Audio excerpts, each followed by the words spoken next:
خوش آمدید برادران طریقت.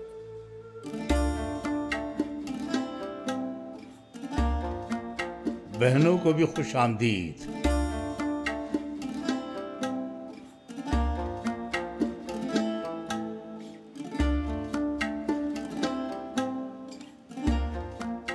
آپ بھی تشریف فرما ہے ارتکن آفندی. جی شیخ محترم، نوازش ہے. مال واپس مل گیا آپ کو یا نہیں؟ جی مل گیا شیخ، مل گیا. آپ کو بھی خوش آمدید حسین بھائی. شکریہ شیخ محترم، خوشی ہوئی کہ زیارت نصیب ہوئی. اچھا ہے آج یہاں ایک حسین بھی موجود ہے محفل عاشور میں.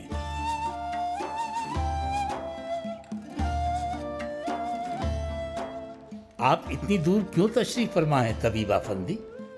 آئیے آگے آ کے بیٹھیے تاکہ حسن و جمال دیکھ سکیں آپ کا ہم.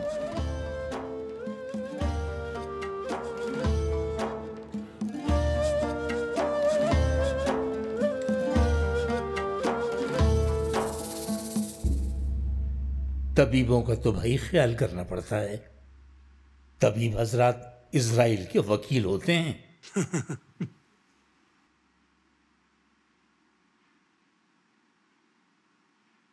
40 ہنس 40 دیگچیوں میں ڈالے گئے. 40 دن تک پکایا گیا انہیں.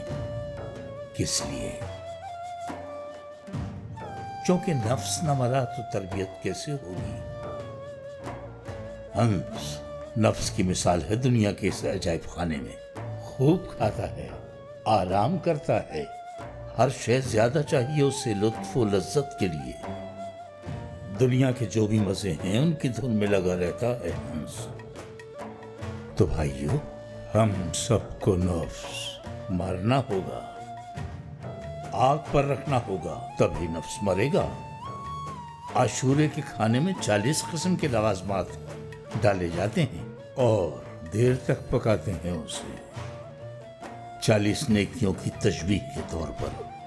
کچھ لوگ 12 لوازمات سے بھی پکاتے ہیں عاشور کا کھانا. یہ 12 اماموں کی مناسبت سے ہے جنہوں نے اپنی پوری زندگی کیا کیا؟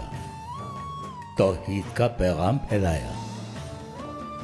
ہاں پتہ ہے، انہوں نے کبھی خود نمائی نہیں کی اور نہیں کہا کہ آؤ لوگوں تمہیں کرامت دکھائیں. کیا فرماتے ہیں حضرت احمد یسوی رحمت اللہ علیہ؟ سر پہ اونچی دستار سجائیں، مریدوں کو یہ خوب رجھائیں، دین کے نام کی روٹی کھائیں. حیف یہ ناعاقبت اندیش شیخ، دنیا کی محبت دل میں بے وست، مشکل پڑے تو پاپوش بدست، بات بے بات قسمیں کھائیں. حیف یہ ناعاقبت اندیش شیخ. انہی ناعاقبت اندیش شیخوں کے آباء و اجداد تھے جنہوں نے خون بہایا تھا حضرت امام حسین اور ان کے گھرانے کا کربلا میں. وہ کربلا کے کرب و بلا، مصائب و آلام.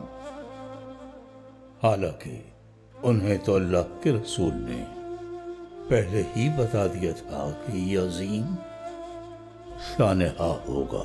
خاک ہی میرا خمیر، جسم بھی خاک سے بنا.